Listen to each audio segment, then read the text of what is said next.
Let me tell you about this girl named Molly. It was freshman year when I met her in the party. She was standing in the corner, sipping on Bacardi. Had a really pretty face, but I kept staring at her body. I approached her, asked her name and how her day was. Told her I'm a rapper and one day I'll be famous. She laughed, but I could tell I had her intrigued. Reached out a hand, I shook it and said, my name's B. Asked where she's from. She replied with New Hampshire. Said she grew up with 2 brothers and a hamster. Major was English, but she wanted to be a dancer. Said she's having God problems, and I told her I'm the answer. She said, okay, here, take my number. Princess Molly is what she saved it under. I thought it was the start of a lifelong bond. I was expecting that I knew I'd be wrong.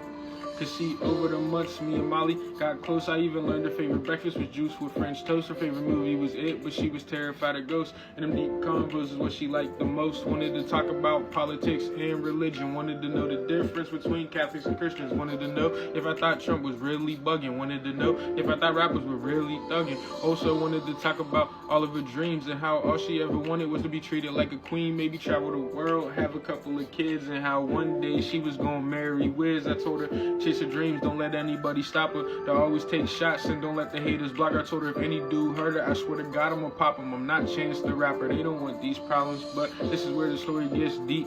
Molly fighting an uphill battle, that shit was steep. She never told me about her father or the abuse. She never told me how her uncle raped her when she was 2. See, her whole life, dudes did nothing but play her. She prayed and nobody came to save her until she met me and I showed her somewhere different. But right around that time, your boy had to pivot. I got a girl and she see Molly as a threat, so to make Molly leave my life was her best bet. And if I stayed, then my girl would have became my ex, and I would have accepted that if I knew what happened next. Molly didn't have friends, I left her all alone. She had to pass with depression, I wish I would have known. One day Molly decided she had enough. The Reaper standing at her door and she couldn't call his bluff.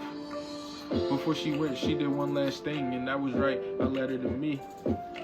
Before she went, she did one last thing, and that was right, I let her to me. And dear Red, dear B, I hope you get this letter. The pain is no more, and I swear I feel better. While on earth, the blade helped me feel relief, but it's not in my head, it's gonna help me feel some peace. Please, don't cry, I know you're getting emotional. You're probably blaming yourself, and that's why I wrote to you. CB, you were the only friend I ever knew, and I would've gave up sooner if it wasn't for you. So thank you for all the memories that we have. Thank you for all the smiles and all of the laughs. Thank you for staying true and not kissing my ass, and thank you for making every day feel like a blast. And I'm sorry, this is how it has to end, but you'll always be my best friend.